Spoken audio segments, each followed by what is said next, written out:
Se me explicarem, se eu encontrar uma razão, eu acalmo. Mas por mais que eu buscasse uma razão, eu não conseguia encontrar uma resposta para tanta discriminação que há para com as pessoas negras. E o facto de ser apologista dos direitos humanos e ver que nós temos de continuar nesta luta constante para podermos ter aquilo que é tão normalizado como os direitos humanos, isso fez-me, sem ter aquela consciência exata, buscar sempre trabalhar pelos direitos humanos. Até que ao dia de hoje eu percebo que no fundo o que eu queria e continuo a querer é justiça, é igualdade para pessoas como nós.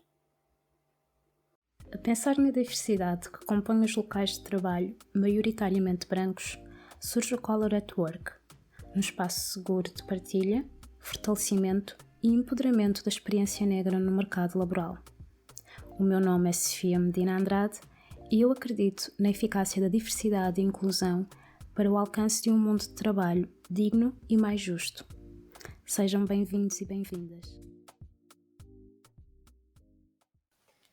Eu imagino que nestes primeiros segundos você já tenham notado a diferença na voz e principalmente a diferença no sotaque. Mas é porque o jogo virou e a Sofia Medina, que é a mentora e idealizadora desse projeto, hoje mudou de lado. Hoje ela vai ser a entrevistada. Eu sou Mari Leal. Quem estiver vendo também as imagens dessa gravação, também uma mulher negra como a Sofia, também do mundo da comunicação. E eu falo com vocês hoje diretamente do Brasil, mais especificamente de Salvador, a capital da Bahia. Entrando de fato aqui na nossa conversa, hoje eu estou aqui para conduzir um pouco esse momento e tentar, com a mesma maestria que a Sofia costuma ter quando está sendo a entrevistadora, fazê-la compartilhar um pouco das vivências que ela já tem, que já acumula nesse mundo do trabalho, sendo também uma mulher negra em um espaço social marcada por essas agruras que a gente bem sabe. Eu vou começar apresentando aqui um pouquinho ainda essa trajetória profissional da Sofia. Ela é portuguesa, né? E ela tem aí mais ou menos 8 anos nesse mundo do trabalho de forma profissional. Atua também no mundo da comunicação.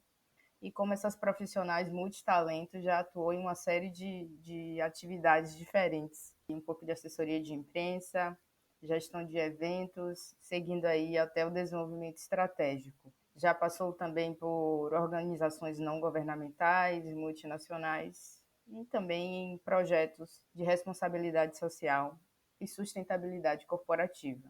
Em 2021, bem recente, né, decidiu mergulhar no que ela descobriu que tem, que é a paixão pelos direitos humanos, e de uma forma muito mais específica ali, naquele universo da diversidade e da inclusão. Atualmente, ela é pós-graduanda em gestão de RH e está em fase de conclusão de um curso específico, que ela já entendeu como o propósito dela, né? Que é de diversidade e inclusão. E eu sei que é dentro deste universo que surgiu, que nasceu a proposta desse podcast e que tem aí como um objetivo dar visibilidade às experiências e a de diversos profissionais negros, se possível em diversos lugares do mundo, para mostrar o que a gente tem de semelhança e o que a gente tem de diferença a depender do lugar. Como eu disse aqui no início, eu acho que esse é mais do que um espaço de dar visibilidade. É realmente um espaço de fortalecimento e de afeto, principalmente.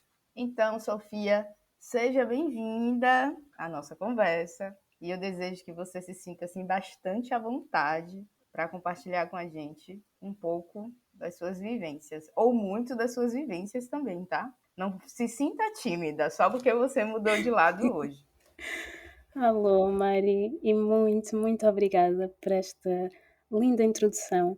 Acho que sumarizaste muito bem o propósito deste podcast e desta conversa. E, embora eu esteja um pouco nervosa, é verdade, eu sei que não poderia estar em melhor companhia. Por isso, muito obrigada.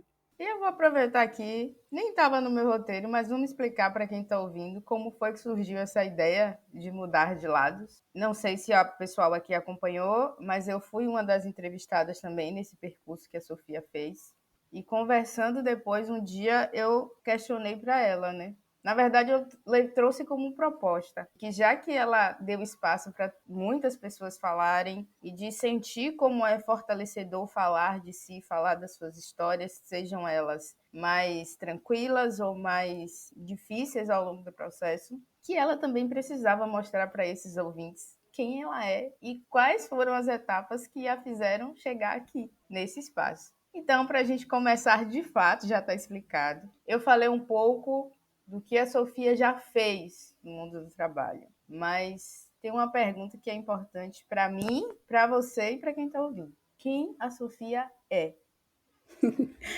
Esta é uma pergunta em construção, eu diria. Eu ainda estou neste processo de descobrir quem sou. Acredito que ao dia de hoje eu posso dizer que sou uma mulher negra, que sim, que nasci e cresci em Portugal, mas que tenho as origens na Guiné-Bissau e em Cabo Verde, terra dos meus pais, filha de imigrantes que vieram muito cedo para Portugal e que tentaram e que têm tentado da melhor forma possível dar uma vida melhor aos filhos deles. É isso, eu sou esta mulher que vive a sua cultura, que procura conhecer cada vez melhor a cultura dos seus pais, uma pessoa que está em busca do seu lugar no mundo, enquanto mulher negra, que se descobre a cada dia que passa. Eu acredito que sou muito ligada às minhas causas, àquilo que são as minhas crenças, e que tento sempre arranjar forma de vivenciar estes meus valores, sejam eles na minha vida privada ou pessoal. Daí também todo o percurso que eu vim a ter a nível profissional ter sido sempre muito ligado a causas, sejam eles direitos humanos, seja a diversidade e a inclusão agora. É sempre muito nesta busca de tentar aliar aquilo que é o meu propósito como pessoa à minha profissão. Então eu diria que sim, que sou esta pessoa. Há quem diga que eu romantizo muito, mas eu acho que ainda não encontrei outra forma de estar na vida, senão acreditar que é uma busca por os nossos propósitos, por colocar o nosso propósito em tudo o que fazemos. Na sua resposta, você falou sobre suas causas, suas crenças e valores. Pode dar um exemplo de cada um aí para nós? Ou eles se unem? Eu acho que eles se unem porque eu acredito muito naquilo que é a defesa dos direitos humanos. Isto porquê? Porque, sendo mulher negra, vindo de uma família de pessoas negras, eu vi muita injustiça em relação àquilo que é ser negro no mundo. Seja ser mulher, seja ser homem, seja ser pessoa em transição. Eu vi e senti na pele o que é. Isso sempre me deixou muito irritada. E sempre mexeu muito comigo. Porque, por mais que eu tentasse, eu não conseguia encontrar justificação para isso. Ou seja, não me fazia sentido. E eu sou uma pessoa que, se me explicarem, se eu encontrar uma razão, eu acalmo. Mas por mais que eu buscasse uma razão, eu não conseguia encontrar uma resposta para tanta discriminação que há para com as pessoas negras. E o facto de ser apologista dos direitos humanos e ver que nós temos de continuar nesta luta constante para podermos ter aquilo que é tão normalizado como os direitos humanos, isso fez-me sem querer, eu acho, sem ter aquela consciência exata, buscar sempre trabalhar pelos direitos humanos. Até que ao dia de hoje eu percebo que no fundo o que eu queria e continuo a querer é justiça, é igualdade para pessoas como nós. Você está falando nesse lugar de fazer justiça e a gente viu aqui na sua apresentação que você fez uma mudança, né, uma guinada profissional. Então eu quero saber se você já se sente fazendo essa justiça sem deixar de lado esse lugar de que a sua presença nesse espaço também é uma justiça, né? Porque você é o alvo e o objeto ao mesmo tempo disso que você tenta fazer. Mas eu quero saber, nesse espaço que você está atuando agora, que é nesse lugar do RH, dos direitos humanos, como é que essa ideia de fazer justiça orienta o seu fazer profissional de fato, sendo que você também é o objeto disso tudo? É verdade. Bom, eu atualmente eu trabalho em recrutamento, em seleção e recrutamento. Eu sou uma consultora parte do meu trabalho é, de facto, encontrar os melhores candidatos para as posições que os nossos clientes pedem. E eu sinto que o que eu tento fazer é olhar para o candidato, independentemente da fotografia que está ali no CV, independentemente da fotografia, da localização geográfica, eu olho e tento sempre ver as pessoas como seres humanos, pelas suas qualidades e puxar por elas também pelaquilo que são as suas qualidades, independentemente daquelas características que ambas sabemos que normalmente são utilizadas como fatores de exclusão. Esse, para mim, é o meu senso de justiça. Esse, para mim, é o conceito ou a forma como eu acho que os processos de seleção deveriam de ser feitos. Ou seja, toda a gente poderia sentir que, ok, eu vi esta vaga, eu sinto que tenho as características que são exigidas, eu vou candidatar-me. E saber que o processo de seleção e de recrutamento seria feito de forma justa, olhando para as competências que a pessoa tem, o potencial que a pessoa tem e, de facto, a mais-valia que essa pessoa pode vir dar à sua empresa, à possível empresa que vai integrar, ou mesmo local de trabalho, independentemente de qual seja, sem ter fatores de exclusão que sejam como a cor da pele, o género, a localização geográfica, simplesmente tendo a competência e as características interpessoais da pessoa. No meu trabalho, o que eu tento fazer é muito isso. Eu tento ser aquilo que eu considero que devia de ser a norma. E tentar olhar para a essência das pessoas e não por outros fatores externos. Mas, claro, isto é uma parte do trabalho. Claro que eu sinto que a diversidade e a inclusão consegue ser mais posta em prática também através do podcast. E é isso, eu lembro-me que há semanas atrás nós entrevistámos uma candidata que aparentava ter alguma deficiência, mas a verdade é que nós reparamos isso, conduzimos a entrevista, normalmente. Ela era fantástica, era fantástica, tinha todas as características que o cliente procurava, era muito assertiva, sabia muito bem aquilo que queria e eu pensei, esta pessoa vai executar a função super bem. E nós apresentámos-la. Só depois é que vimos, não mencionámos a questão da deficiência, mas não vale a pena porque ela é muito boa. E então é isto que eu quero que seja o mundo do recrutamento e da seleção. Um mundo no qual nós possamos ver o candidato, tem as características, uma pessoa que tem deficiência, isto é algo mínimo, é um detalhe. Quero que isto comece a ser encarado como um detalhe, assim como a cor, assim como o género, assim como o país de origem das pessoas e por aí além. Muito bom. Você citou o podcast como esse seu espaço, né? Esse universo que você teve a possibilidade de criar.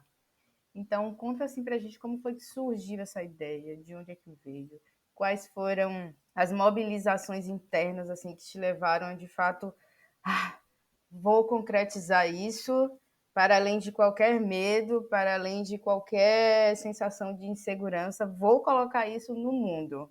Conta aí pra gente como foi esse processo, da ideia, do processo de criação, se você puder falar também como é esse processo de produção, até da seleção mesmo dessas pessoas. Conta pra gente um pouquinho, que afinal quem tá ouvindo aqui com certeza não é a primeira vez, né? Bom, esta é uma pergunta um bocado complicada, porque a ideia de fazer este podcast surgiu das minhas experiências e de experiências menos positivas no local de trabalho.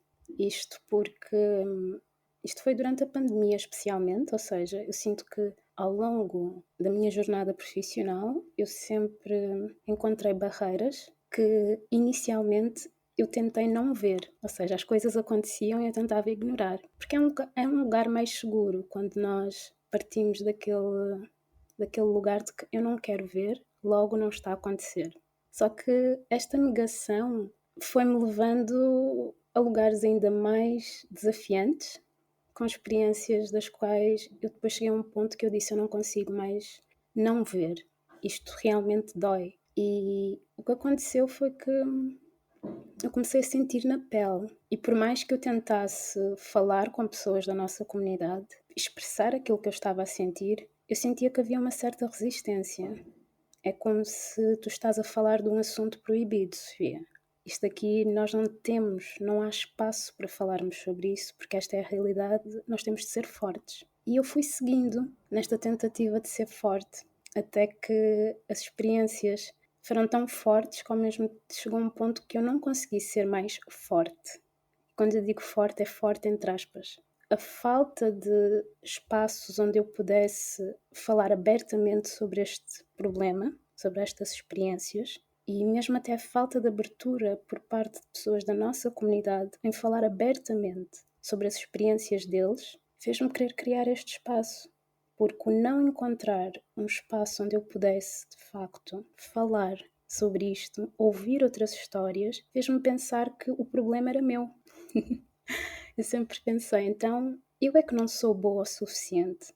Porque quando eu falava e dizia isto me está a acontecer, as pessoas diziam, se tu fores boa o suficiente, ninguém vai mexer contigo, ninguém te vai atacar.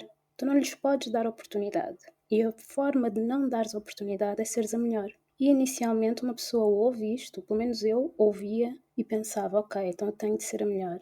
Mas chegou uma altura que eu comecei a questionar-me, será que eu quero ser mesmo a melhor? E depois eu comecei a pensar, eu quero apenas ser humana, poder ser uma pessoa que age normalmente, que dá o seu melhor e que este dar o seu melhor é o suficiente. Eu não quero estar em guerra com o mundo. E foi isso, foi esta falta de... E também foi outra coisa, o facto de eu ter chegado no meu limite, que quando eu digo chegar ao meu limite foi ter ficado doente, foi o ter forçado tanto, foi ter aguentado tanto, tantas coisas, tantas microagressões. Porque depois a questão é, todas estas experiências que eu tive foram muito diversas, foram muito criativas. Tanto que quando nós não, pelo menos o que eu sinto é que quando nós não falamos sobre esta situação, não paramos para refletir e não temos um apoio em relação a este tipo de experiências, é difícil, torna-se difícil reconhecer o que está realmente a acontecer. Então nós vamos aguentando, aguentando. E chegou uma altura que eu não consegui aguentar mais.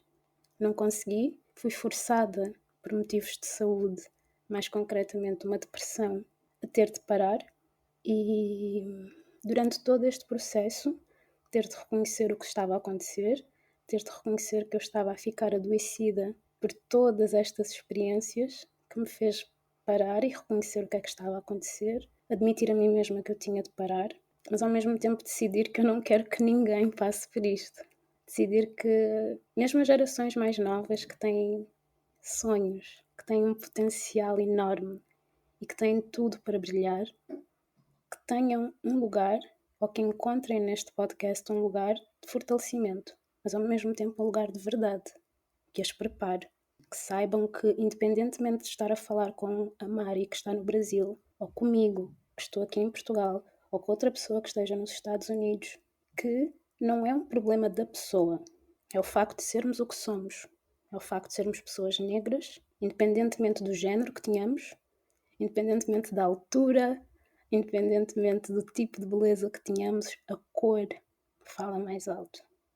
O facto de termos esta cor vai fazer com que sejamos mais suscetíveis a certos tipos de experiências. Por isso, o que eu quero é preparar as pessoas, fazer com que elas não se sintam como eu me senti, mal, pensar que eu não era suficiente, pensar que eu tinha de mudar aquilo que eu sou para me adaptar, sentir-me constantemente inadequada e ficar em guerra comigo mesma. Porque quando nós tentamos mudar a nossa essência, quando tentamos constantemente adaptar-nos e tornar-nos naquilo que não somos, isso já é um caminho para a doença. Isso já é um caminho para ou uma abertura para a violência. E não é isto que eu quero. Por isso, sim, decidi criar este espaço para poder dar voz às pessoas, aprender com elas, porque eu sinto que eu aprendo imenso, imenso.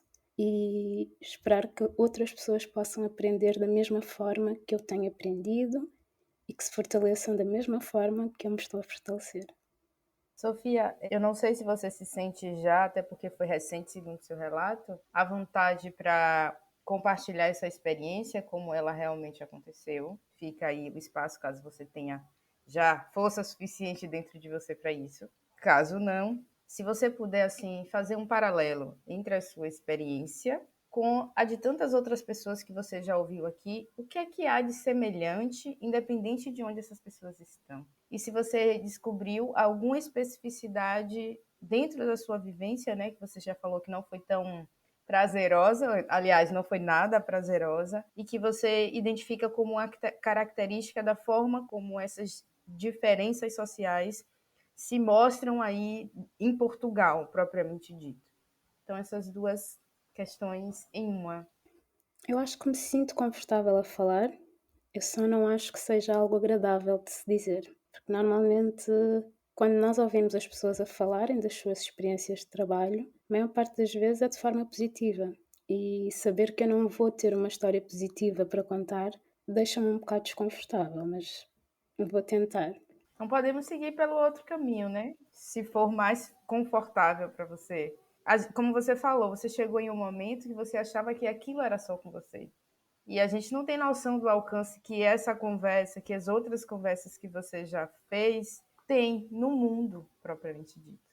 Então, de repente, a gente pode ter alguém muito distante de nós, que hoje vive situações parecidas e que fazem a mesma pergunta: será que é só comigo? Será que o problema está comigo?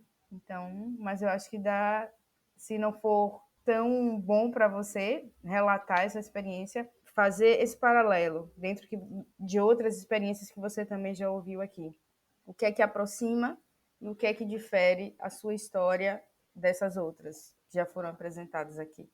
Eu acho que algo que temos em comum é que todos entramos nestes locais de trabalho com uma certa esperança de que vai ser diferente, de que vai correr bem e que esta esperança ao longo do tempo acaba por ser diminuída por experiências que nós tendemos a dizer que não são muito fortes. Porquê? Porque não são altamente declaradas, mas que nos ferem. Coisas do dia a dia, como piadas. Eu lembro-me que quando cheguei nesse local de trabalho em específico, eu fui confrontada com um ambiente que era um ambiente sério de trabalho, sim, mas que tinha momentos de descontração e que esses momentos eram vividos com piadas. Vamos contar uma piada. E eu ficava assim, toda ouvidos, vamos ouvir. Mas à medida que a pessoa começava a falar, eu apercebia-me que, havia uma mudança de sotaque. A pessoa tentava imitar um sotaque que não era português. E isso já me deixava desconfortável.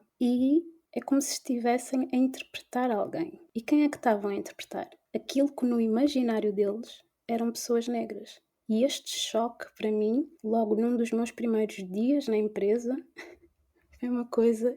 E depois eu olhava para um lado, olhava para o outro e pensava: ninguém está a ver isto? Isto está mesmo a acontecer? E toda a gente ria no fim da piada. E eu pensava: como é que é possível? Mas não reparam que eu estou aqui?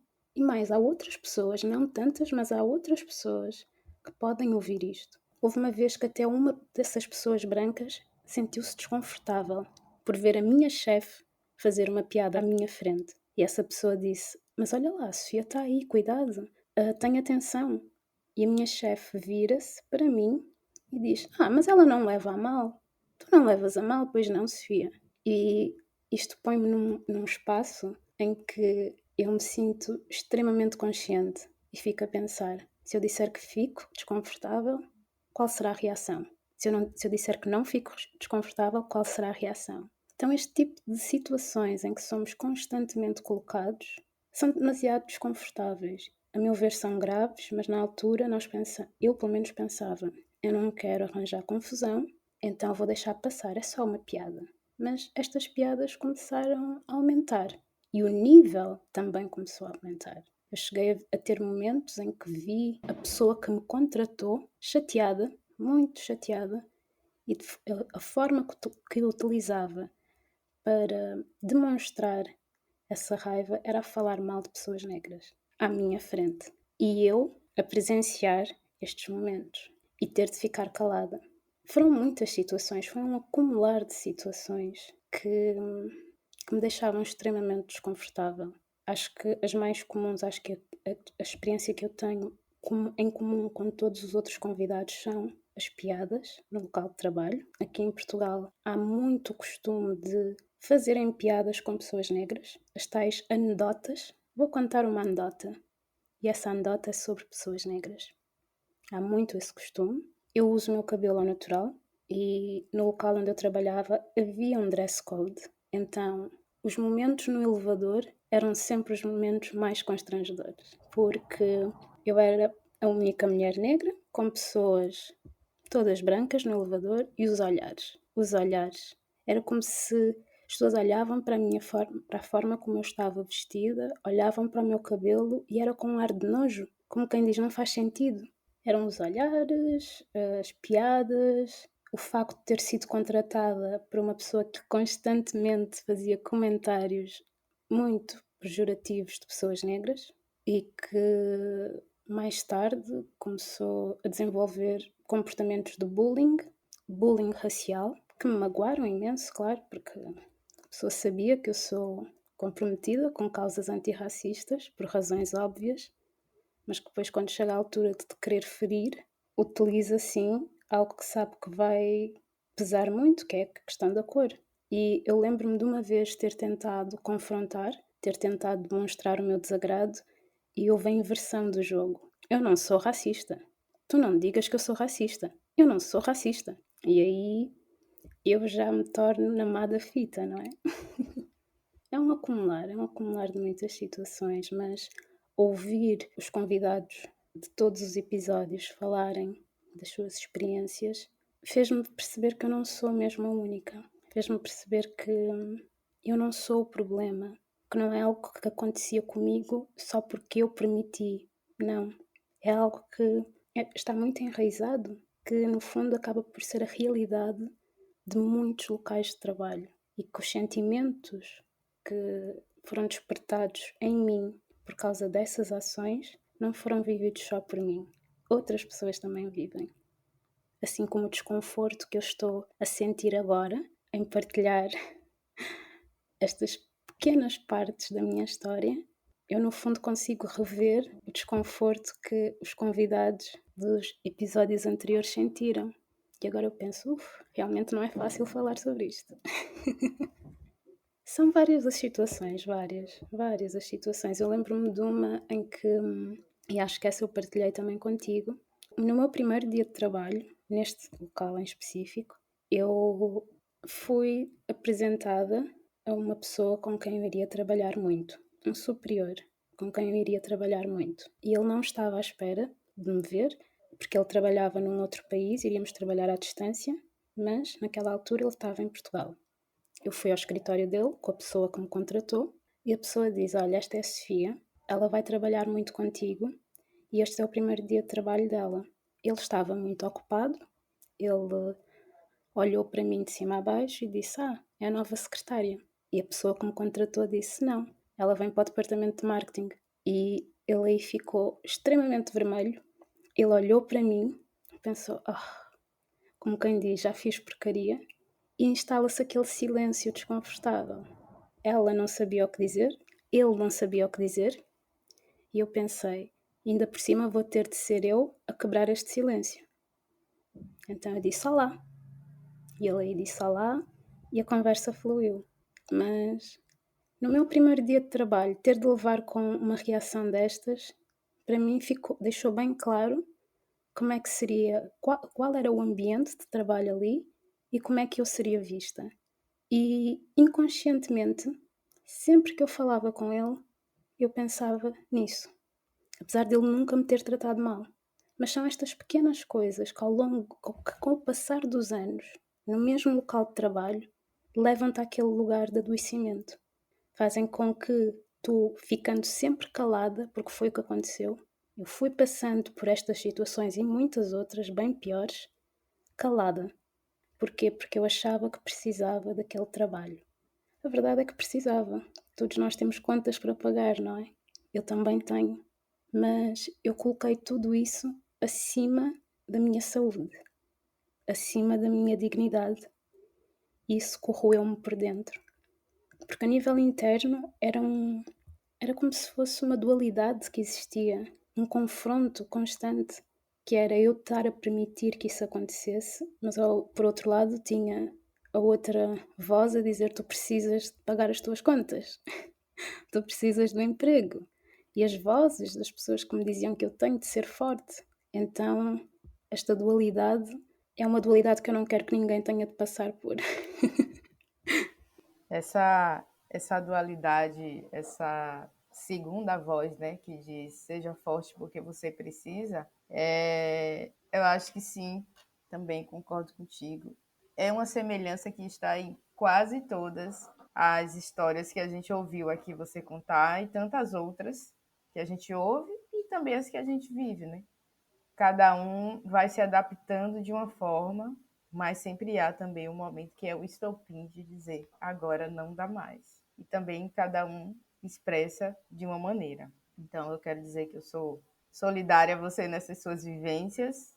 Deu para perceber aqui que é complicado para você ainda expor, né, esse tipo de situação, porque às vezes parece que é vergonhoso para nós, ainda tem aquela de nossa, mas será que fui eu me comportando assim ou não? Quando a gente sabe que é um jogo que se retroalimenta, né? Tem um aspecto que é do social, os aspectos internos que a gente carrega, porque já está castigado, já está aquela ferida aberta, que é escavada mais e mais a cada situação que a gente vive. E perceber como essas microviolências se transformam em algo imenso, né? E nos rouba de nós mesmos, às vezes. E aí eu vou aproveitar e passar aqui para a nossa próxima pergunta. Né?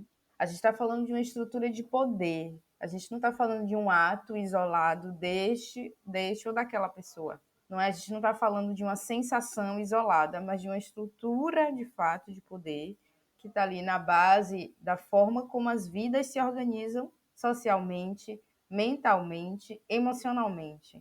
Então, para alguns, se transforma em privilégio, para outros, se transforma em dor.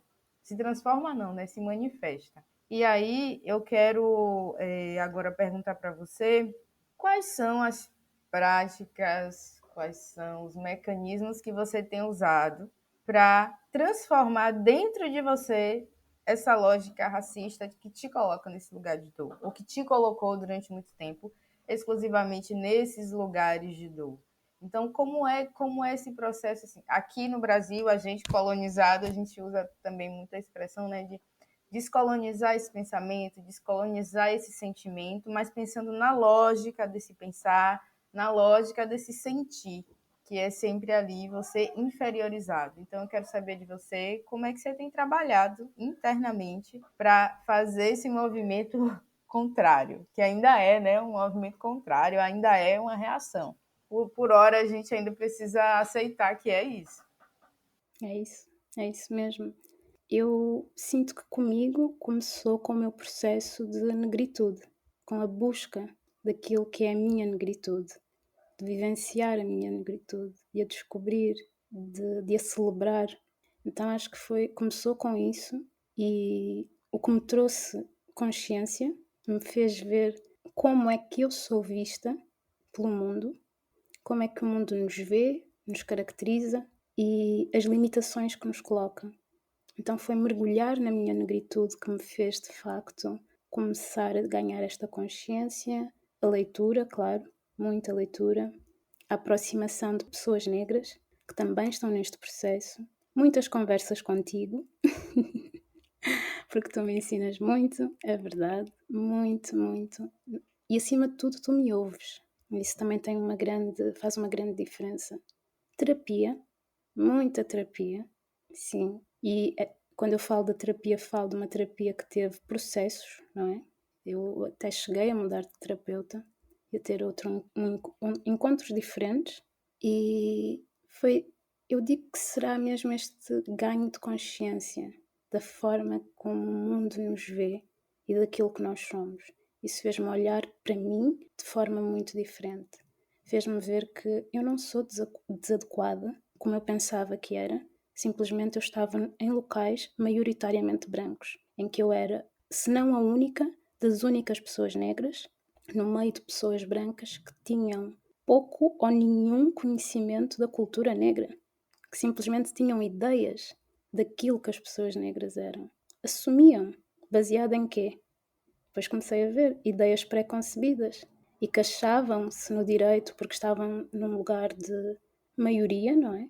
Então achavam-se no direito de fazer certos comentários, de ter certas ideias, sem ter consciência de que eles mesmos precisavam de se desconstruir, de desaprender todas aquelas ideias erradas que ouviram e que cresceram a ouvir sobre pessoas negras. Então, eu acho que começou tudo muito por aí, ganhar esta consciência e depois procurar por histórias de outras pessoas negras. O procurar por histórias, procurar por documentários, livros, tentar ver como é que estas pessoas relatam as suas vivências e ver, ok, então eu também não sou a única. Estas pessoas passaram por estas situações em alturas bem piores, o que também me trouxe um certo choque por ver que ainda nos dias de hoje ainda há tanta coisa a acontecer em tabu, em forma de tabu, porque é vergonha, as pessoas não falam, ainda dentro da nossa comunidade. E aqui fazendo uma referência a Portugal em específico. Portugal é um país no qual o tema racismo ainda é tabu.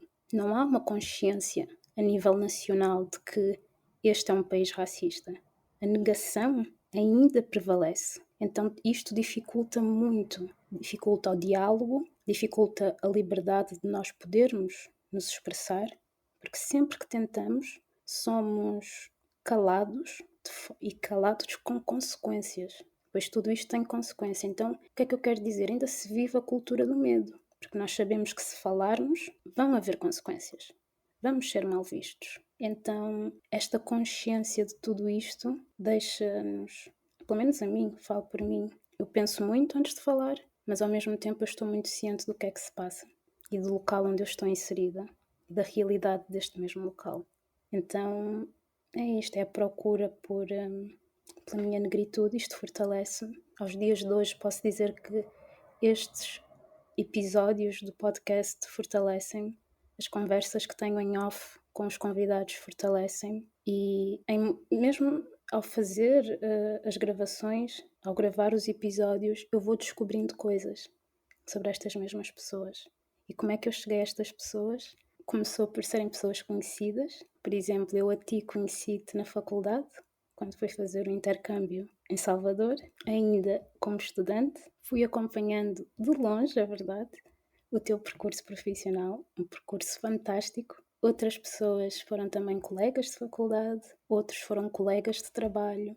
As experiências que eu tive em outros países proporcionou-me também conhecer profissionais que eu admiro imenso, profissionais não brancos, dos quais eu também não tinha aquela oportunidade de ter estas conversas.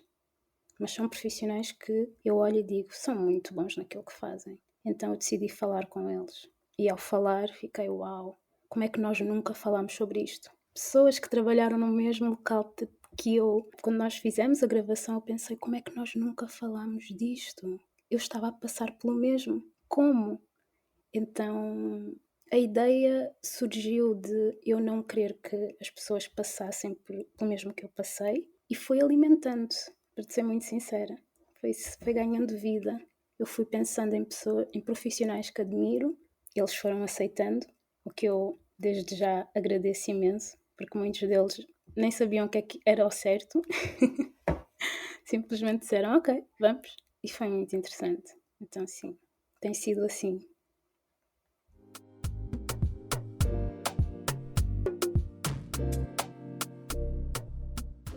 Que dica, que conselho, que comando, se a gente puder falar nesses termos, você deixa assim para outras pessoas negras e também não negras que estão nos ouvindo, porque a gente sabe que esse processo do racismo ele só vai ser realmente talvez desfeitos nós quando toda a sociedade compreender que todo mundo tem ganhos e perdas, né? Dentro desse sistema. Então, é um processo coletivo. Você falou aí, trouxe aí na sua fala, de como foi importante para você se descobrir como esse ser coletivo. Então, eu queria que você deixasse agora uma mensagem, um conselho, só reforçando também aqui que a gente já está finalizando, para também essas outras pessoas negras, não negras. Que conselho que deixa? O que é que você fala aí, deixa de contribuição? Nesse finalzinho, depois de contar a sua história, depois de falar do seu processo, o que é que fica aí agora no coração da Sofia? Dizer, olha, faça isso, pense nisso, leia sobre isso.